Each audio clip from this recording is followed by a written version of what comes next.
Spanish verbs have a lot of conjugations to memorize, but we can make that fun. In this video, we're going to talk about how Verb Sudoku can help you practice your memorization of Spanish verb conjugations using these fun mind teasers. We'll also talk about how to avoid the trap of simply using rote memorization, because we want to talk about actually turning this into real Spanish communication in full sentences. And then we'll talk about how you can go ahead and get started with Verb Sudoku using some free Sudoku sheets for ser and estar that we'll give you. Let's dive in and have some fun with Spanish verbs.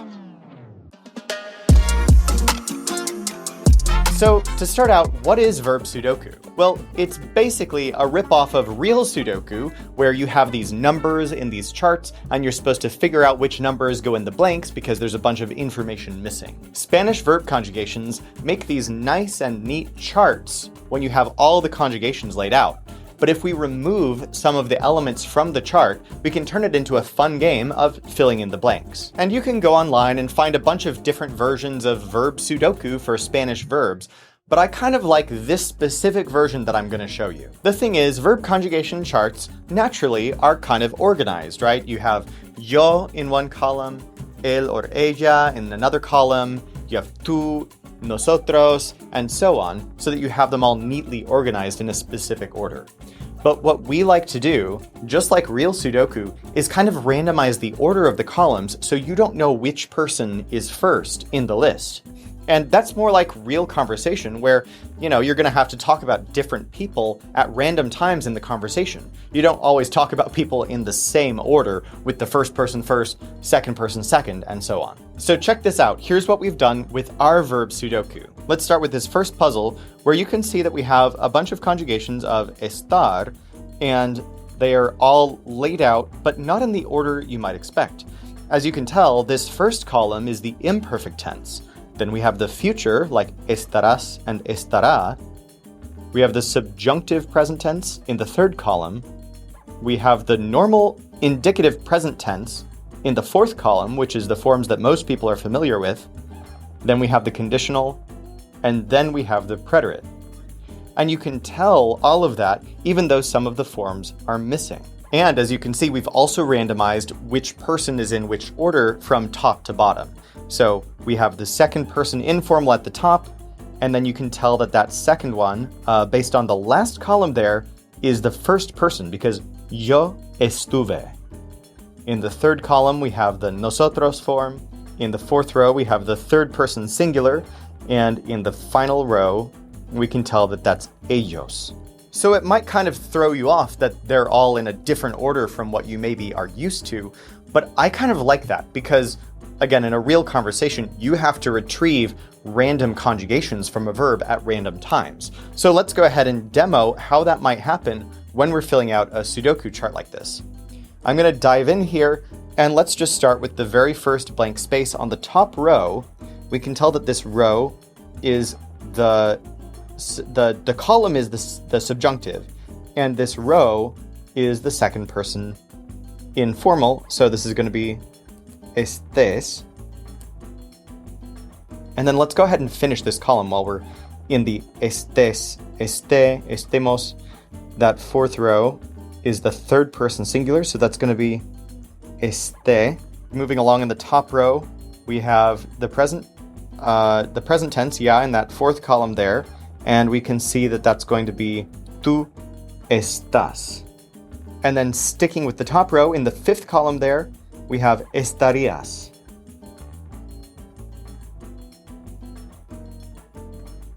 Now, just for the purpose of kind of making the puzzle easier to solve, here's another thing you can do while looking at these puzzles. You can actually label the rows and columns so that you can see who is what. So for example, here I'm going to label the columns imperfect, and then future, and then subjunctive, and then present tense, and then conditional, and then preterite. And then I'm going to label the rows. So we have tú, we have yo, we have nosotros, we have él or ella, and we have ellos. All right, now, even if we didn't have some of the spaces filled out for us, we theoretically could go through this entire chart and fill out all the people as a nice retrieval exercise to practice coming up with conjugations. And something I really like to do, actually, is to do it in a random order. So not even in the spaces that you see here. I'll just kind of, point at one randomly and see if I can figure that one out. And it's a fun thing. And the puzzle, just like a Sudoku puzzle, becomes easier and easier to fill out the more spaces you have filled out. Now let's take a look at one of the harder puzzles on this worksheet. So I'm going to go to one of the last puzzles on here, and we'll go with Ser Puzzle 6. So this is really tricky because we only have one word in each column, and we only have 1 or 2 words per row. So we have soy and seré in the first row, so we can tell that that's yo. And then seríamos is the second column, so we can tell that that's going to be yo sería. I'm going to go ahead and label that as conditional at the top. And we'll go in the first row, we'll go with present tense. Let's choose a random space in here. I choose, fourth column, third row. Let's go, that's going to be él or ella era. And I'm going to go ahead and label the column and the row. So this is imperfect.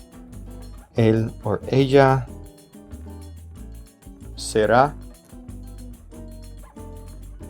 We have serás. Let's label this as the tú row and this as the future. And then we can finish filling out the whole thing from there. But be careful, because one of the problems you might run into when doing fun puzzles like this is that one of the traps that a lot of students find themselves stuck in is kind of separating grammatical work like this from actual conversation and communication in Spanish. Our goal is to communicate fluently in Spanish, and that's what we specialize in with our students is, yes, emphasizing grammar and working on it and perfecting it, but also making sure that that transfers to real face-to-face practice. Of course, communicating in Spanish does involve remembering the words, remembering all of these many conjugations that you have to use on the fly in a conversation. But let's go ahead and connect what we're doing right now to the idea of communicating out loud in full sentences. So here are some tips for doing that. First of all, one thing we can do is just go across in one single row and make some sentences using that one person. So for example, in this Ser Puzzle 6, we have yo, and we can say things in entire sentences using yo over and over. So, yo no soy de Colombia, yo sería la primera persona aquí, los chicos quieren que yo sea un buen amigo, and so on. So I'm just finding random things that I can say using all of the words in this first row. And all of those are yo, yo, yo, because that was what it was in the first row. Then we could continue in the second row and so on. That's one way to do it. Another way to do it would be to choose a column and go straight down. So you can use just one sentence template for that. So if we're on the third one and I said, ellos quieren que yo sea un buen amigo, we could try to say, I want them to be good friends. Yo quiero que ellos sean buenos amigos. We could say, I want her to be my friend. Quiero que ella sea mi amiga. And so on. Okay, so, then we're taking our words and we're turning them into sentences. Yeah, that's fine. What I personally like better is actually, after doing this exercise, then to go into this chart randomly, choosing, again, just kind of randomly pointing at different words in here and creating sentences. And what might be fun is to imagine a situation that you might be in. So let's say we want to imagine that we're at the office making small talk about our weekend. So I'm going to point at a random conjugation. I have sería, so I might say, I want to do it again next weekend. That would be really fun. In Spanish, quiero hacer eso otra vez el próximo fin de semana. Eso sería muy divertido. Choosing another one, again at random, I got yo era. Okay, so I might say it would have to be something that I was this last weekend. So I might say, I was the only person there, or yo era la única persona hay. Again, the point here is to get this grammar exercise to transfer to real communication in full sentences. And you can really take this and do it at whatever level you want to. If you find it easier to do one person at a time or one tense at a time, that's totally fine. I just think it's most helpful to do it randomly at some point because real conversation is more random. Another thing you're going to learn while you're doing this exercise is that there are some conjugations you just have a lot of trouble with, whether that's because you have trouble coming up with them, filling them in the blanks, or when you're speaking sentences, you have trouble finding ways to use them. And what I recommend is kind of highlighting those specific forms that you have trouble with, and then writing some sentences, taking the time, getting out a piece of paper, writing out full sentences using those forms to practice them. And then if you have a Spanish coach, like one of the excellent coaches on the LearnCraft Spanish team, you should send them what you've written and get feedback on how you're doing and if all of your Spanish sentences sound natural. Meanwhile, you can download this worksheet that I've been working with right here and try Verb Sudoku on your own.